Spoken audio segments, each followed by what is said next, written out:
배움의 발견이라는 이 자서전적 소설이 있습니다. 타라 웨스트오버라는 여인이 쓴 책입니다.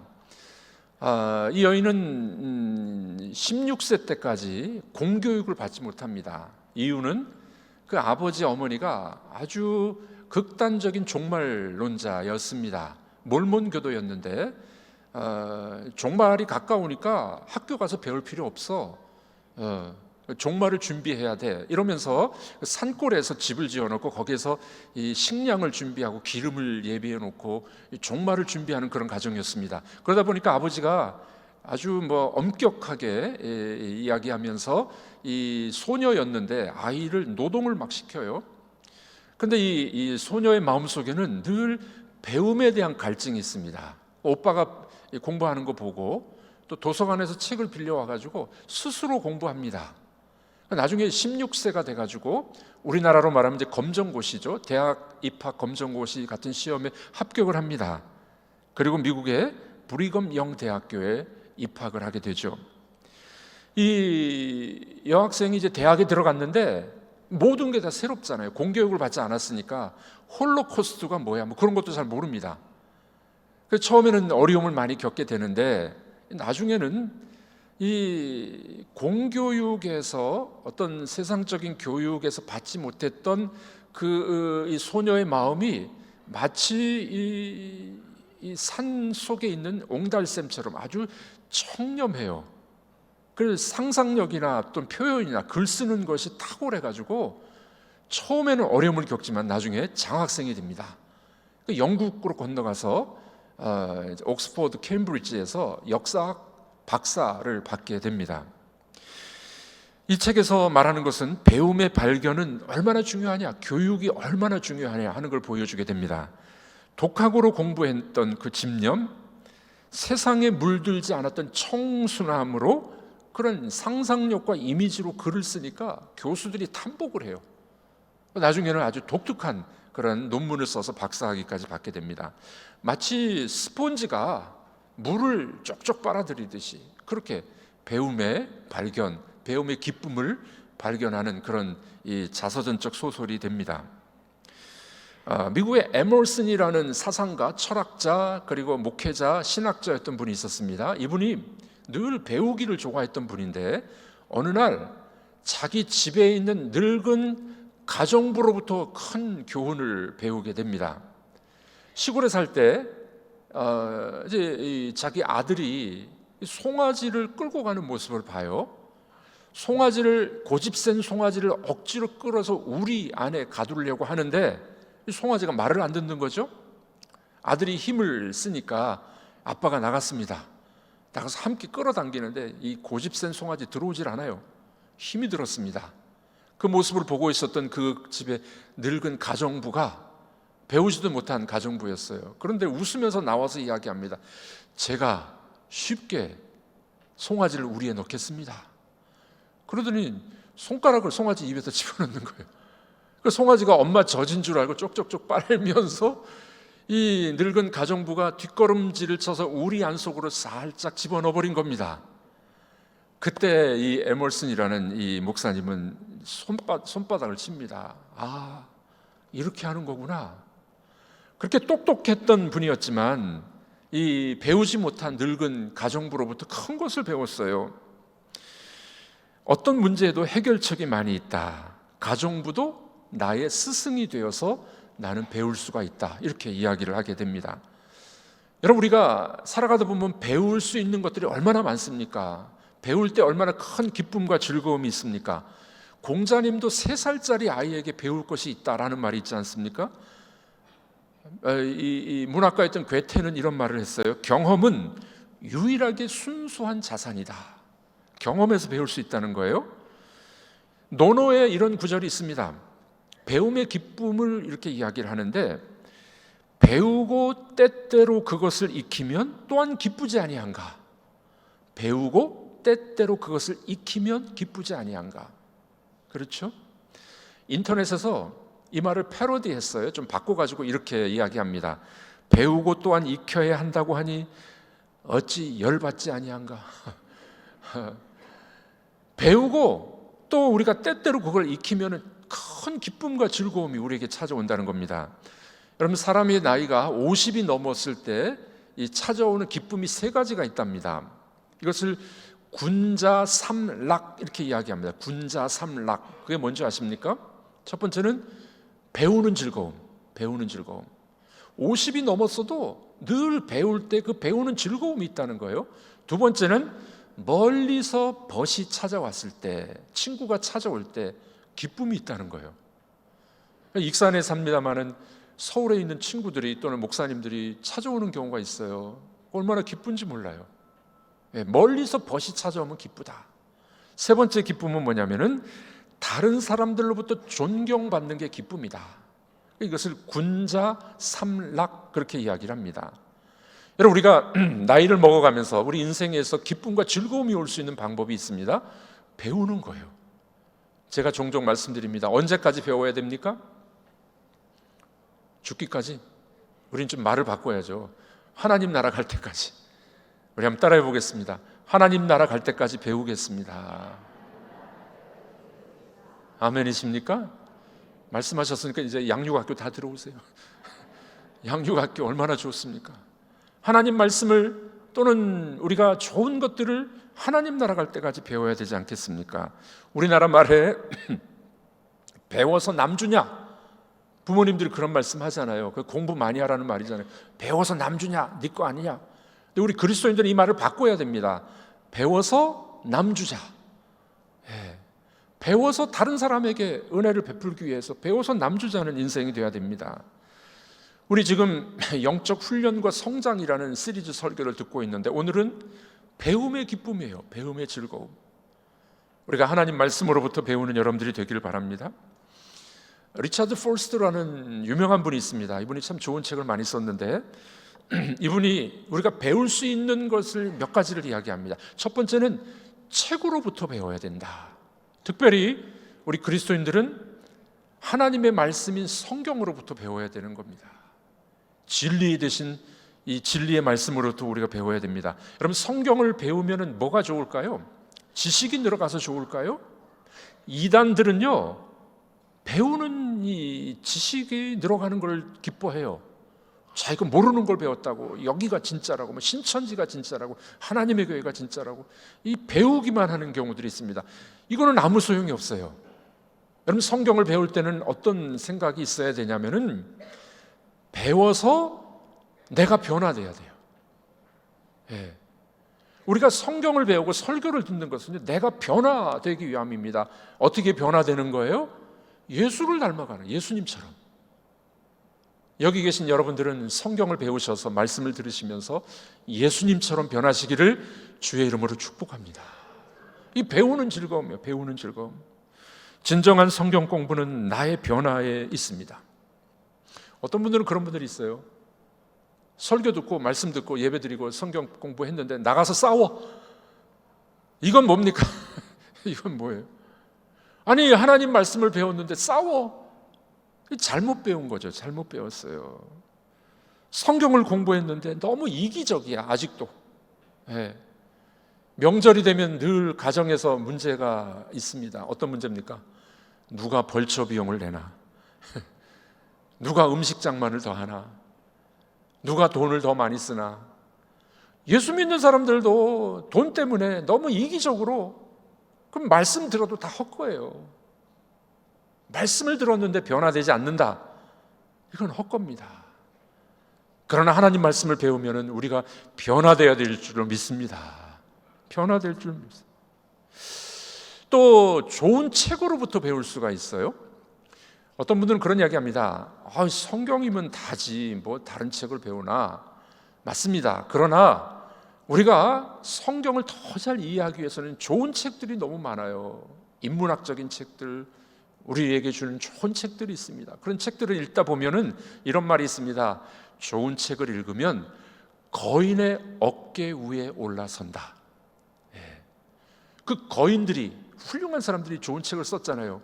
그럼 그 사람들 어깨 위에서 내가 바라볼 수 있는 거예요. 그러니 여러분들, 우리가 늘 배우는 것 얼마나 소중한 일이 되겠습니까? 둘째는 리차드 폴스는 이런 이야기합니다. 말 없는 책이 있대요. 말 없는 책. 그게 뭘까요? 자연. 예. 하나님이 창조하신 이 자연을 보면은 배울 게 너무 많다는 거예요.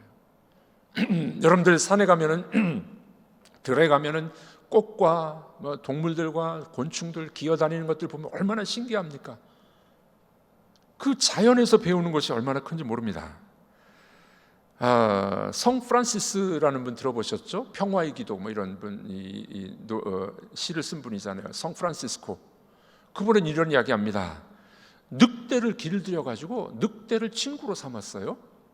설교를 했는데 누구에게 설교했냐면 새들이 지적이 있는데 새들 앞에서 설교를 했어요. 놀라운 일 아닙니까?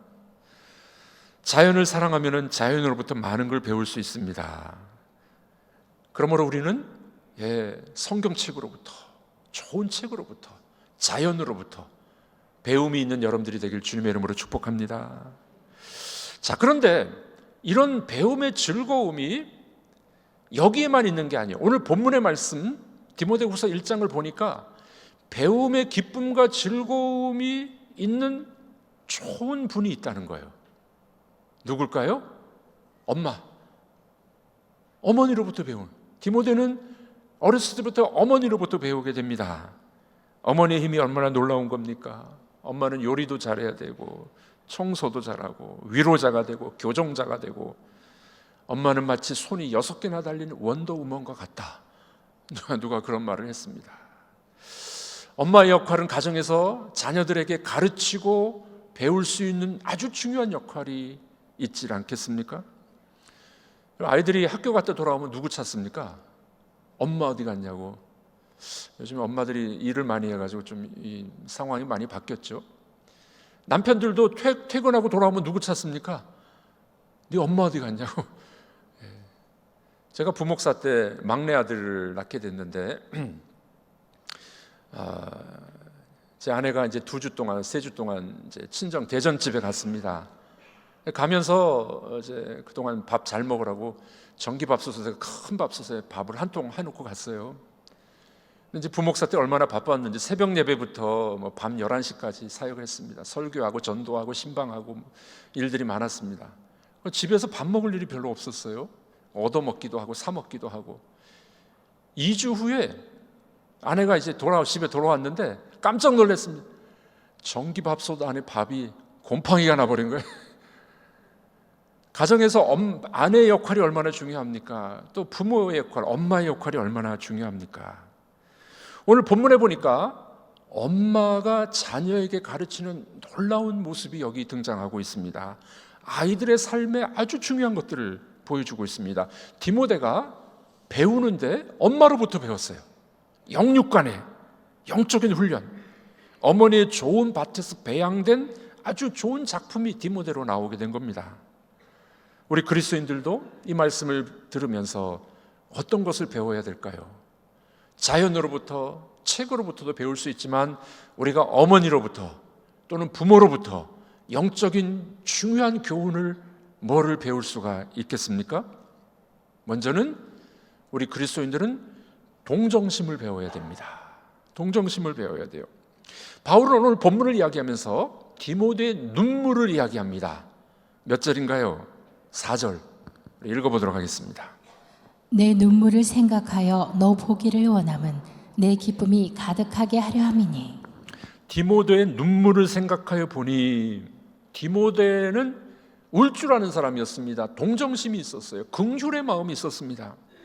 대체로 이 동정심은 누구로부터 많이 배웠냐면 엄마로부터 많이 배워요. 아이들이 어렸을 때부터 엄마 품에서 성장합니다. 엄마의 사랑과 엄마의 눈빛과 엄마의 그 말투로부터 아이들이 동정심을 배우게 되어 있습니다. 지난주에 EBS에서 나온 문해력이 문제라는 책을 읽어보니까 그런 이야기가 나오더라고요. 아이들이 100일 때부터, 어릴 때부터 엄마 아빠가 좋은 책을 읽어주래요. 성경책도 읽어주고 좋은 책을 읽어주면 아이들의 그 단어 능력, 언어 능력이 3살, 4살이 되면 아주 탁월하게 올라간답니다. 그 엄마가 어렸을 때 뭘 가르쳐 주느냐, 대단히 중요한 것 아니겠습니까? 한국에서는 이런 이야기가 있습니다. 남자 녀석이 뭐 우느냐고. 남자는 울면 안 돼. 남성답게, 터프하게.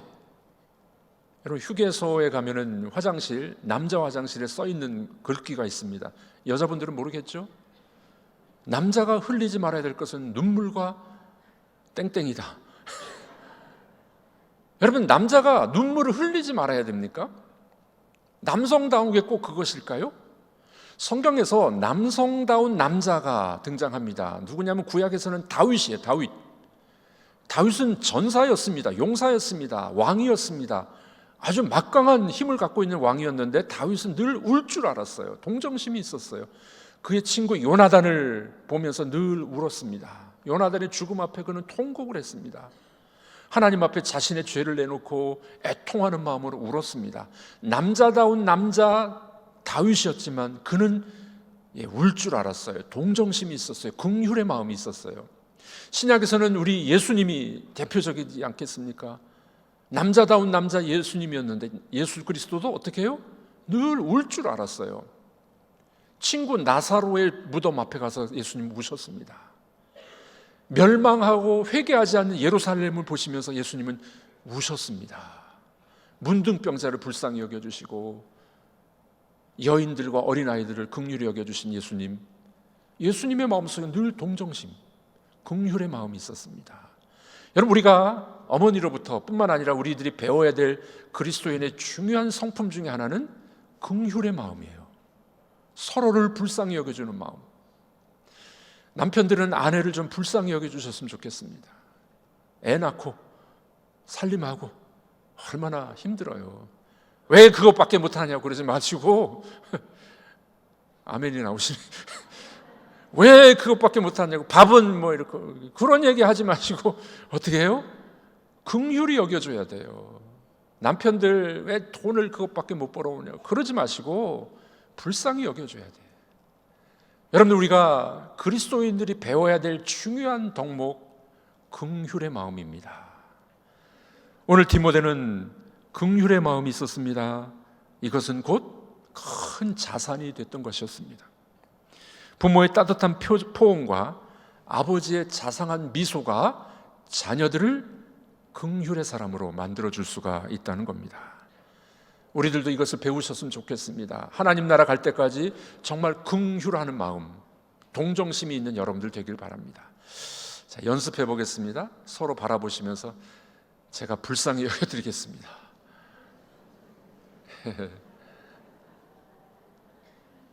여러분들, 마음에 안 드는 사람, 나를 속상하게 하는 사람 불쌍히 여겨주세요.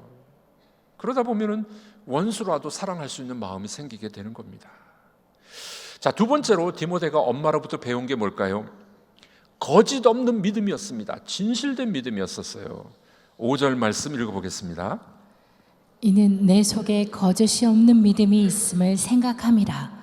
이 믿음은 먼저 내 외조모 로이스와 내 어머니 유닉의 속에 있더니 내 속에도 있는 줄을 확신하노라. 내 속에 거짓이 없는 믿음, 신실함, 진정성, 가식 없는 믿음, 진짜 믿음이 있었어요. 누구로부터?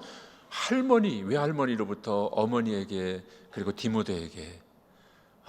여러분들, 믿음은 부모의 믿음을 보고 아이들이 성장하게 되어 있습니다. 디모데는 어렸을 때부터 성경을 배웠습니다. 어머니로부터 배웠습니다. 디모데후서 3장이죠. 우리 한번 읽어보도록 하겠습니다. 그러나 너는 배우고 확신한 일에 거하라.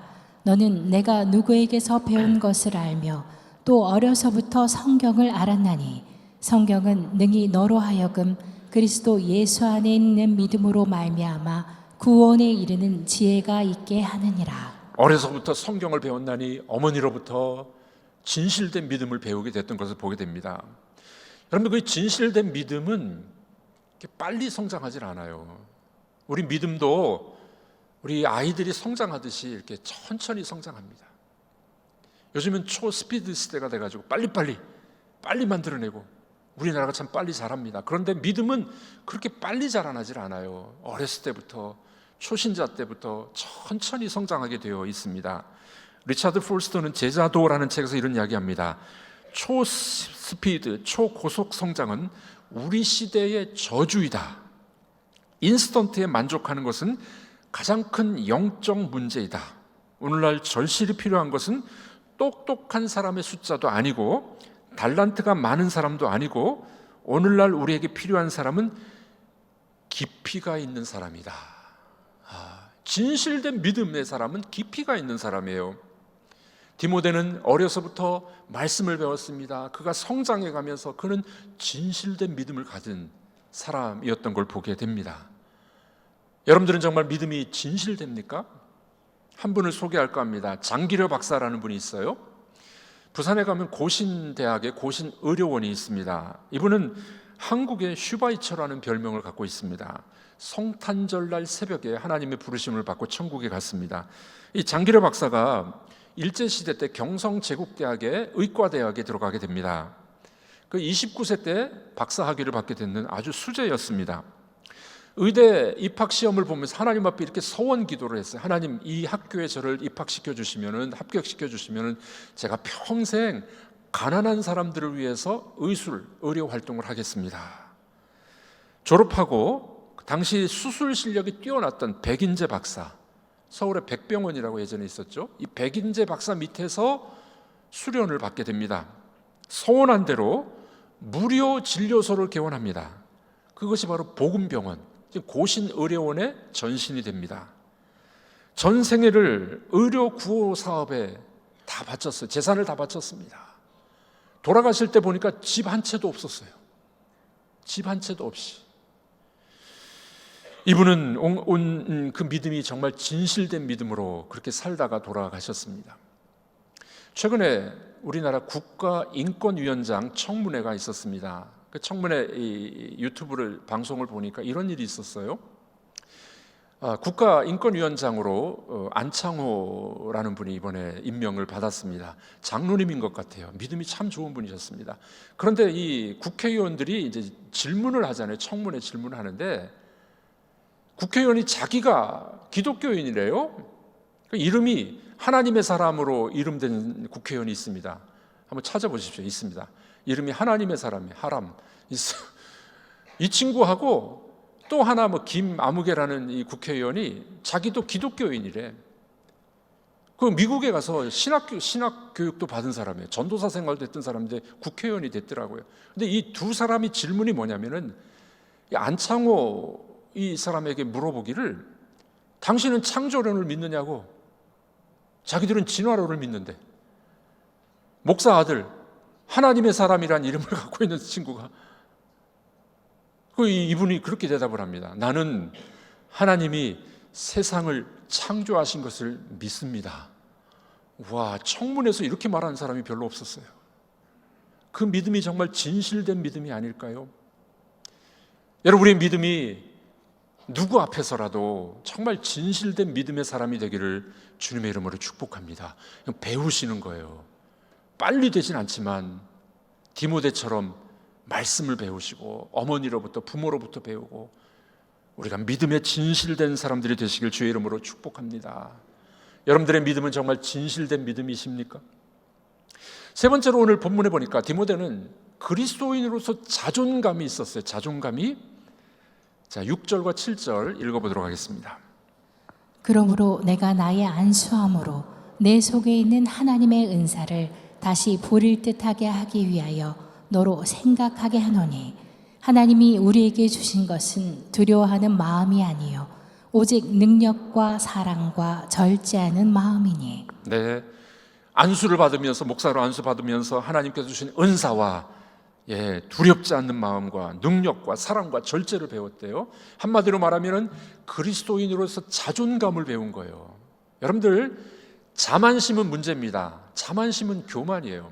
그러나 우리 그리스도인들은 자존감이 있어야 됩니다. 하나님의 자녀로서 하나님이 나를 얼마나 사랑하시는지, 그래서 예수를 십자가에 죽기까지 나를 사랑하신 주님, 자존감을 배워야 됩니다.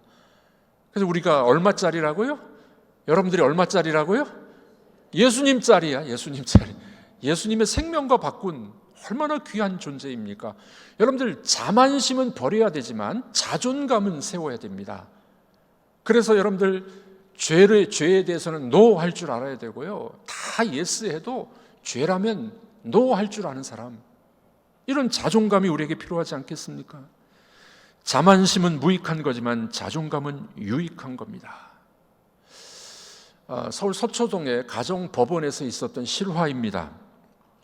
친구들과 함께 오토바이를 훔쳐가지고 이 법정에 선 여학생이 있었습니다.